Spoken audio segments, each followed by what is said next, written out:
चलिए अब आपको मनुस्मृति के अंदर लिखी कुछ बातों को बताते हैं, जिससे साफ हो जाएगा कि क्या मनुस्मृति दलित और महिला विरोधी है। तो मनुस्मृति में क्या है, चलिए बताते हैं। अध्याय 1 के श्लोक 31 में जिक्र है, ब्रह्मा ने संसार की रचना की थी और उनके मुख से ब्राह्मण, भुजाओं से क्षत्रिय, पेट से वैश्य और पैर से शूद्र पैदा हुए। अध्याय 5 के श्लोक 148 में लिखा है, किसी भी महिला को अपने बचपन में पिता, जवानी में पति और जब पति मर जाए तो बुढ़ापे में बेटों के नियंत्रण में रहना चाहिए। उसे कभी भी स्वतंत्र रूप से जीने की कोशिश नहीं करनी चाहिए। अध्याय 5 के श्लोक 151 में लिखा है, पिता या पिता की सहमति से भाई जिसके साथ शादी कर दे, उस पति की सेवा महिला को जीवन भर करनी चाहिए और उसकी मौत के बाद ब्रह्मचर्य में रहना चाहिए।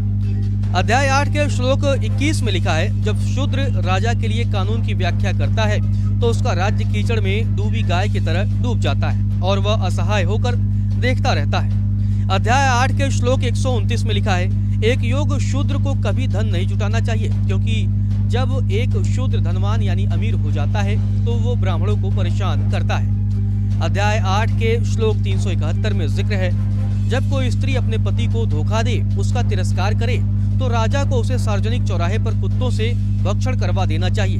अध्याय 9 के श्लोक 335 में लिखा है, शूद्र का सबसे बड़ा धर्म यह है कि वह वेदों के ज्ञाता, विद्वान, गृहस्थ और सम्मानित ब्राह्मणों की सेवा करे। इन श्लोकों और बातों का जिक्र मनु कोड ऑफ लॉ में किया गया है, जिसे पैट्रिक ओलिवेल ने लिखा है। देश में अक्सर चर्चा होती रहती है कि आखिर बाबा साहेब भीमराव अम्बेडकर ने मनुस्मृति को क्यों जलाई थी। दरअसल 25 दिसंबर 1927 को महाराष्ट्र के कोलाबा जिले, जो कि अब रायगढ़ हो चुका है, वहां के महाड़ में उन्होंने सार्वजनिक तौर पर मनुस्मृति को जलाया था। ऐसा कर अम्बेडकर ने जातिवाद और सामाजिक भेदभाव का विरोध किया।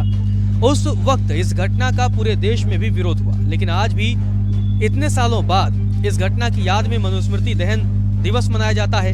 अम्बेडकर मानते थे कि मनुस्मृति समाज में जाति प्रथा को बढ़ावा देने और भेदभाव को फैलाता है। यह ग्रंथ महिलाओं और दलितों के शोषण और भेदभाव को सही ठहराता है।